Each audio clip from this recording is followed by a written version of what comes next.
चांद तन्हा है आसमां तन्हा, दिल मिला है कहाँ कहाँ, तन्हा राह देखा करेगा, सदियों तक छोड़ जाएंगे ये जहां तन्हा। ये अल्फाज है मशहूर अभिनेत्री मीना कुमारी के, जो उन्होंने अपनी डायरी के पन्नों पे लिखे थे। अपने जमाने की सबसे बड़ी सुपरस्टार मीना कुमारी सही मायने के एक लेजेंड थी। सिनेमा जगत ने ट्रेजेडी क्वीन के नाम से मशहूर मीना कुमारी अपनी जिंदगी में पूरे सच्चे प्यार के लिए तरस गई। चाहे पिता हो या जीवन साथी, दोस्त हो या रिश्तेदार, पुरुष ने प्रत्येक रूप से उनके दिल को तार तार किया। उन्हें किस किस ने लूटा और कब कब उनके साथ दगा किया। कहते हैं मरकर भी वो अपने बेवफा प्यार को दे गई अनमोल तोहफा। हम बताएंगे आज आपको पूरी कहानी, बस बने रहें आज की हमारी इस वीडियो के अंत तक। नमस्कार दोस्तों, आप देख रहे हैं एवरग्रीन हिंदी सिनेमा। मीना कुमारी का जन्म 1 अगस्त 1933 को मुंबई में हुआ था। उनकी जीवन कथा शुरू करते हैं उनकी नानी हेम सुंदरी मुखर्जी से, जो रविंद्रनाथ टैगोर के परिवार की बेटी थी और बाल विधवा थी। उन्होंने बाद में समाज के विरुद्ध जाकर प्यारे लाल नामक व्यक्ति से प्रेम विवाह कर लिया था, लेकिन किस्मत की ऐसी मार पड़ी कि फिर विधवा हो गई। उन्होंने ईसाई धर्म अपना लिया और 2 बेटे और 1 बेटी को लेकर मुंबई आ गई। नाचने गाने की कला में माहिर थी, इसलिए बेटी प्रभावती थिएटर में भर्ती हो गई। प्रभावती थिएटर में कामिनी के नाम से डांस करती थी। वहाँ उनकी पहचान हारमोनिया वादक मास्टर अली बख्श से हुई, जो मूल रूप से पंजाब के रहने वाले थे। उन्होंने प्रभावती से निकाह करके इकबाल बानो बना दिया। अली बख्श से इकबाल को 3 संतानें हुई और तीनों ही लड़कियां, खुर्शीद बानो, महजबी बानो जो कि मीना कुमारी के नाम से जानी गई, और महलका जो बाद में माधुरी या मधु के नाम से जानी गई। हालांकि ये किस्सा मशहूर है। अली बख्श नन्ही मीना को अनाथालय में छोड़ आए थे क्योंकि वो बेटा चाहते थे। हालांकि इस कहानी में ज्यादा दम नहीं लगता, क्योंकि मीना कुमारी के बाद भी उनकी एक छोटी बहन पैदा हुई थी, जिसके बारे में ऐसी कोई कहानी नहीं है। हाँ, घर की परेशानी जरूर थी, जिसके कारण मीना कुमारी को बचपन से ही फिल्मों में काम करना पड़ा। उन्हें पहला ब्रेक दिया फिल्मकार विजय भट्ट ने। उन्होंने नन्ही मीना कुमारी का नाम बदलकर देवी मीना रख दिया, जो बाद में मीना कुमारी बन गई। वह बचपन से ही परफेक्ट एक्टिंग करती थी और उनकी एक्टिंग के बड़े बड़े अभिनेता दीवाने थे, और वो अपनी एक्टिंग से अभिनेताओं को हैरत में डाल दिया करती थी। वो सिर्फ अभिनय ही नहीं करती थी, बल्कि गाना भी गाती थी और बहुत अच्छा गाती थी। आगे चलकर वह शायरी भी लिखने लगी, और जिसे आज भी बहुत उम्दा स्तर पर माना जाता है। हालांकि कहते हैं कि वो पिता के लिए पैसा कमाने की एक मशीन थी। अली बख्श उनकी फिल्मों का भी मुआवजा करने लगे थे और उनके पैसों का हिसाब लिया करते थे, लेकिन मीना को इस तरह से कैद करके रखते थे कि मीना कुमारी 13 साल की उम्र में हीरोइन बन गई। शुरुआत में उन्हें कई छोटे छोटे बजट की फिल्में मिलने लगी, बी ग्रेड की फिल्में मिलती थी, या फिर उन्हें सिर्फ और सिर्फ धार्मिक फिल्में में काम करना पड़ता था। लेकिन सन 1952 में आई बैजू बावरा से उन्हें एक अलग पहचान दी, जिसके लिए उन्हें फिल्म फेयर अवार्ड भी मिला। यह इत्तेफाक ही था कि उनके कैरियर की शुरुआत करने वाले विजय भट्ट उनकी जिंदगी बदलने वाली फिल्म बैजू बावरा के डायरेक्टर थे। इस फिल्म के बाद मीना कुमारी ने कभी पीछे पलटकर नहीं देखा। एक के बाद एक कई फिल्में लगातार हिट होती रही। उन्होंने कई अवार्ड भी हासिल किए और वह चोटी की कलाकारों में गिनी जाने लगी। हालांकि मीना कुमारी की कोई औपचारिक शिक्षा नहीं हो पाई थी, लेकिन उन्होंने बचपन में ही एक मौलवी से उर्दू पढ़ना और लिखना सीख लिया था। मीना कुमारी के अंदर टैगोर खानदान का अंश था। उन्हें हिंदी, बंगाली, पंजाबी और इसके अलावा उन्हें मुंबई की मराठी बोलनी भी आती थी, जिसके साथ काम कर रही थी। कलाकार बताते हैं कि जब किसी भूमिका को वह पर्दे पर पेश करती थी तो उसमें वह पूरी तरह से घुल जाती थी। वह बहुत ज्यादा भावुक थी और उनको अपनी जिंदगी में कई लोगों से प्यार हुआ, लेकिन उनकी बदकिस्मती ऐसी थी कि लोग उन्हें इस्तेमाल करके छोड़ जाया करते थे। वैसे तो पहले से ही 2 बार शादीशुदा थे, लेकिन उन्हें मीना कुमारी का साथ मिला तो वे जिंदगी मर गई, मानो उनके 4 चांद लग गए। उन्होंने मीना कुमारी को पाने के लिए बहुत ही जतन किए। एक फिल्म बना रहे थे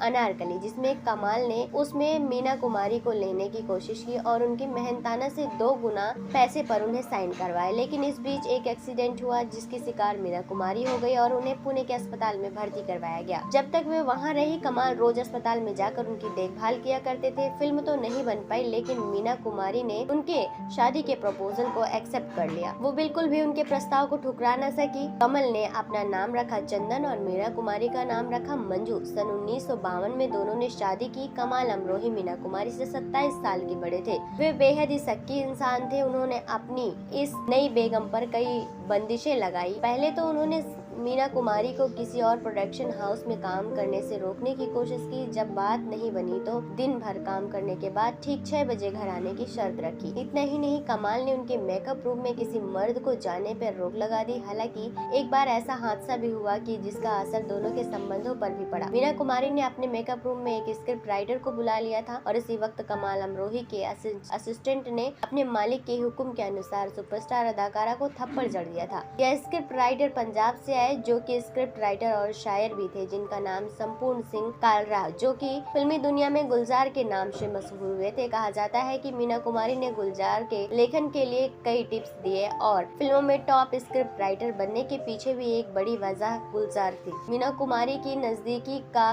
सबूत इस बात से मिलता है कि उन्होंने अपनी वसीयत में गुलजार के नाम अपनी सारी डायरी दे दी थी, जिसमें बेहद कीमती शेरो शायरी और गजल लिखी थी। कहते हैं कि कमाल अमरोही ने मीना कुमारी को बीच में तलाक भी दे दिया था और इसके बाद उन्हें दोबारा वापस भी बुला लिया था। फिल्म इंडस्ट्री में ये किस्सा भी मशहूर है कि मीना कुमारी को वापसी के लिए हलाला की रस्म से गुजरना पड़ा और उन्होंने जीनत अमान के पिता का सहारा लेना पड़ा। इस किस्से का कोई ठोस सबूत नहीं है। बहरहाल थप्पड़ वाले हादसे के बाद मीना कुमारी अपनी छोटी बहन मधु और महमूद के उस बंगले में जाकर रहने लगी, जो कि कभी उन्होंने ही उन्हें खरीद कर दिया था। वर्षों के बाद महमूद का मीना कुमारी की बहन से भी तलाक हो गया था। इस टॉपिक पर हम कभी और बात करेंगे। उस वक्त मीना कुमारी की जान पहचान ताजा गबरू जवान पंजाब से आए हुए धर्मेंद्र से हुई, लेकिन कहते हैं कि इस गबरू जवान ने उन्हें सिर्फ और सिर्फ एक पीढ़ी की तरह इस्तेमाल किया और जल्द ही उनसे दूर चला गया। और इस बीच कमाल अमरोही ने एक फिल्म शुरू की जिसका नाम था पाकीज़ा। इस फिल्म का बनना ही अपने आप में एक कहानी थी, लेकिन हम यही कहेंगे कि कमाल अमरोही ने मीना कुमारी को लेकर एक फिल्म की शुरुआत की 1956 में,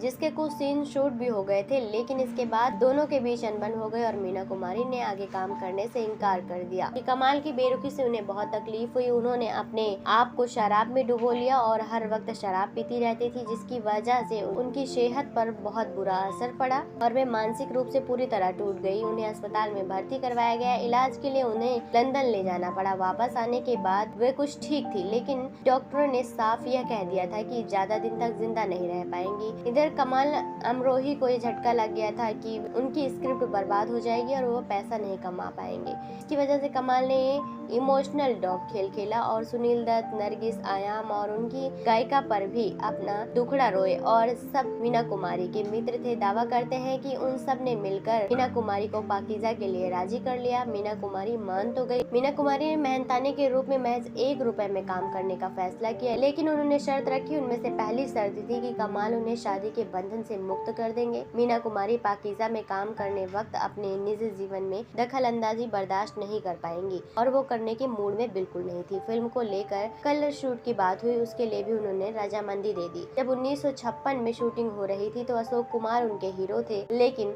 जब 1968 में दोबारा फिल्म की शूटिंग शुरू की जा रही थी तब अशोक कुमार बूढ़े हो चुके थे और शुरुआत में धर्मेंद्र को लीड रोल दिया जाना था, लेकिन कमाल अमरोही ने उनकी नजदीकियों को देखने के कारण उनको साइन नहीं किया। यह रोल राजकुमार के पास गया। हालांकि मीरा कुमारी का शरीर साथ नहीं दे रहा था और आलम यह था कि कुछ लंबे और थकाने वाले डांसिंग का रोल करना था। पद्मा खन्ना को यह रोल दिया गया। पाकीज़ा बनकर तैयार हुई और रिलीज हुई तो दर्शकों ने कुछ खास पसंद नहीं किया। कमाल अमरोही ने इससे पहले 2 और फिल्में बनाई थी, जिनमें से सिर्फ एक महल ही हिट हुई थी। मीना कुमारी फिल्मों में काम करने के कारण बुरी तरह थक गई थी और जब दर्शकों का कमजोर रिस्पॉन्स देखा तो उनके भाव गिरने से बर्दाश्त नहीं कर पाई और उनकी बीमारी दोबारा लौट आई। वे बहुत भावुक थी, जिसकी वजह से उनका दिल टूट गया। क्योंकि पाकीज़ा में काम इमोशनल कार्ड के जरिए करवाया गया था तो पैसे तो मिलने नहीं थे। जब वे हॉस्पिटल में एडमिट हुई तो कमाल ने पैसे देने से साफ इनकार कर दिया। मीना कुमारी उस समय की सबसे महंगी अदाकारा थी। उन्होंने जब तक काम किया उन्हें पैसों की दिक्कत कभी नहीं आई और उन्होंने हमेशा अपने परिवार का खर्चा उठाया और दूर दूर के रिश्तेदार, दोस्त या आस पड़ोस के लोग उसके लुत्फ उठाते हुए नजर आए। लेकिन जब मीना कुमारी बीमार पड़ी तो